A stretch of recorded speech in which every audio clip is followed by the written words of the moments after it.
Fúnkẹ́ tó ń tẹ̀lé kiri lọ́jọ́ tèmi tó ń jọ ń ṣe fídíò tó jọ ń ṣe kò ṣe pé yẹn náà mọ̀ wá ìbọn lady yẹn wà matured ó kàn fílẹ̀ ni so many times Eniola láti wo àwọn ìwà tó yẹ kí lady yẹn má fi bá sọ̀rọ̀ mọ́ táyé má fi parẹ́ ìyẹn kàn fi mú cruise lórí social media ni because it's a game of number these days.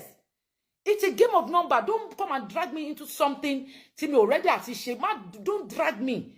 I am too busy. I'm too serious for drama. I don't do drama. I don't like drama. Don't put me into drama. Don't. Why will you come to my space? You knew that I was not coming. Ẹ̀yin tèmi Laide Bakare ó ti sunkún síta ó ti cry out lórí bí Eniola Badmus ṣe bully rẹ̀ tí ó sọ̀rọ̀ sí yákànyàkàn. Ẹ̀yin yẹn wá ẹ jẹ́ ká gbọ́ bí ọ̀rọ̀ yìí bí ó ṣe lọ. Oh, you knew that I was on my own. You know that. In fact, at a point ago, people say why. If in case anybody don't know, mo jẹ́ ọ̀kan tó máa ń tijú. Ẹlòmíì lè rí mi kó máa wò wípé o Laide ò kí mi kì í ṣe pé mi ò kí wọn mi lè wojú èèyàn mi ò kí lè wo èèyàn eyeball to eyeball so ó máa dàbí ni wípé so ti bá dúró mo kàn máa èèyàn máa rò pé mo rí òun please stop calling for ṣé ẹjọ́ ṣé 25 years kò pọ̀ létí yín ni it is not somebody tí mo ṣẹ̀ṣẹ̀ mọ̀ lánàá bí mo ṣe àgbà it's not 2 years it's not 3 years over 20 years. And the only problem with you is that the moment tó bá kàn lọ tó lọ sense wípé àbí ẹni yìí àbí tó kàn lọ sense ó kàn ní ìdíbi success kékeré orí máa fọ́ ẹ ara ẹ máa gbọ̀n wàá máa lọ́gbọ̀n even this surgery tó ṣe yìí don't forget that you have once told me that ẹ̀yin tẹ́ wà obese ń gbádùn àṣekọ tẹ́ ń gbádùn rẹ̀ ìgbà tó ṣẹ̀ṣẹ̀ parí surgery yìí náà ló bẹ̀rẹ̀ ní ó ṣe bí wèrè ó ṣe bí ẹni tó rí ẹ̀ ti yí tó ẹni tó rí ẹ̀ ti kú kí ló tó ṣe ìgbà tí wọ́n kó ìfun ẹ kúrò ń bẹ̀ ṣé wọ́n kó brain yẹn náà mọ́ ni because o ti ṣe bí ẹ tó ti kó ìfun ẹ wọ́n ti kó intestine ẹ wọ́n ti kó intestine ẹ kúrò wọ́n ti wá kó ṣé wọ́n kó ọpọlọ ẹ mọ́ náà ni ṣé ó ti ya wèrè ni. Choti Yagwere Eniola, are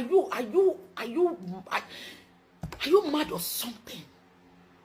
Coming after èèyàn tó ṣe tí ò rí tí ẹrù every time. Thank you so much. Coming after èèyàn tí ò ṣe. I don't have it.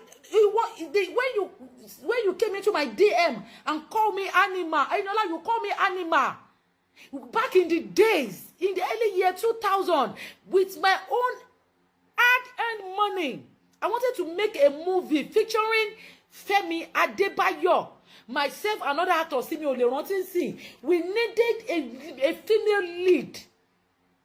Thomas Sheyawe to compete with me that time. I was the one solely to cast here.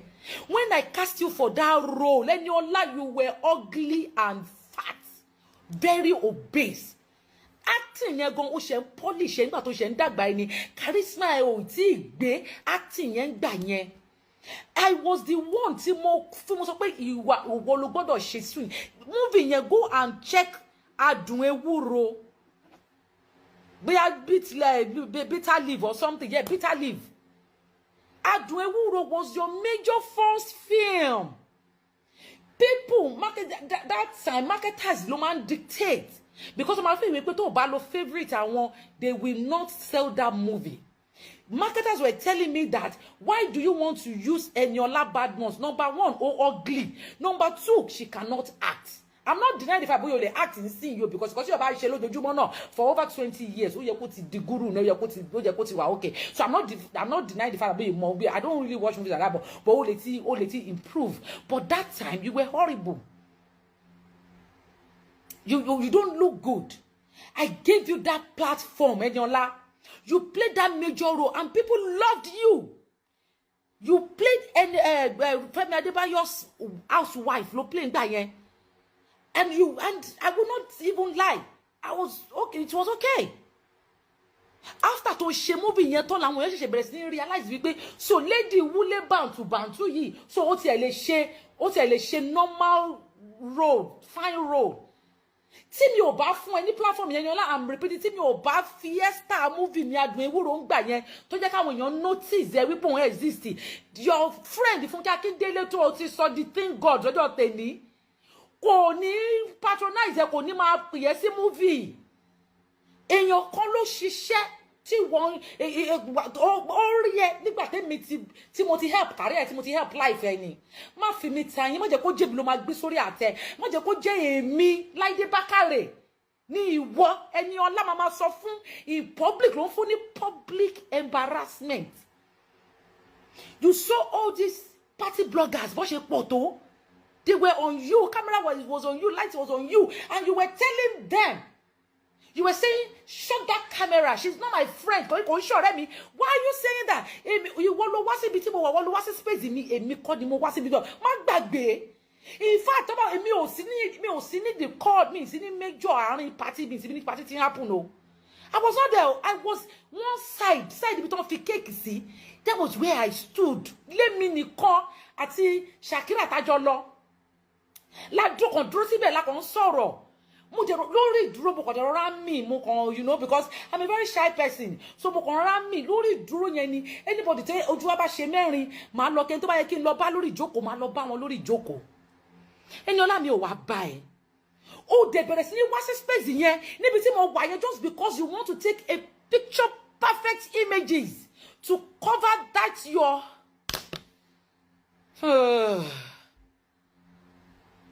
ó ṣe bó sọ́pọ̀ ti sexy ó ti fine, ṣe bikini shoot, ṣé o lè ṣe bikini photo shoot, ìdí ẹ ò dáa, nakedness ẹ ò dáa, your nakedness is whack, kò ṣe é rí. Mo yin àwọn ọkùnrin tó ń get down pẹ̀lú ẹ, mo yin wọn tó ń, that is even tó bá wà tó ní pé if not kí ló dé tó bitter tó yẹn towards me, why? You what you did was to embarrass me publicly, because that reaction to anybody, that reaction, yeah, it feels like boya it will feel like I'm the problem. Why would you give me this kind of image? I'm never like this.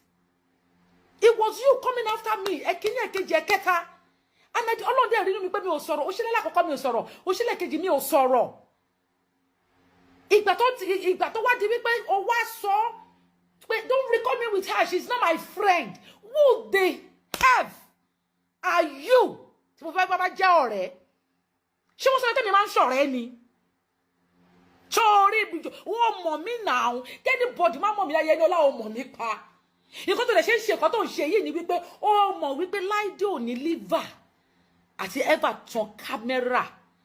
Go make video. Oh, you know me, Cherry. Ever, this will be the first time I don't do it. Oti mo so content. What kilo gain? Kilo fe gain? You come pulling you down.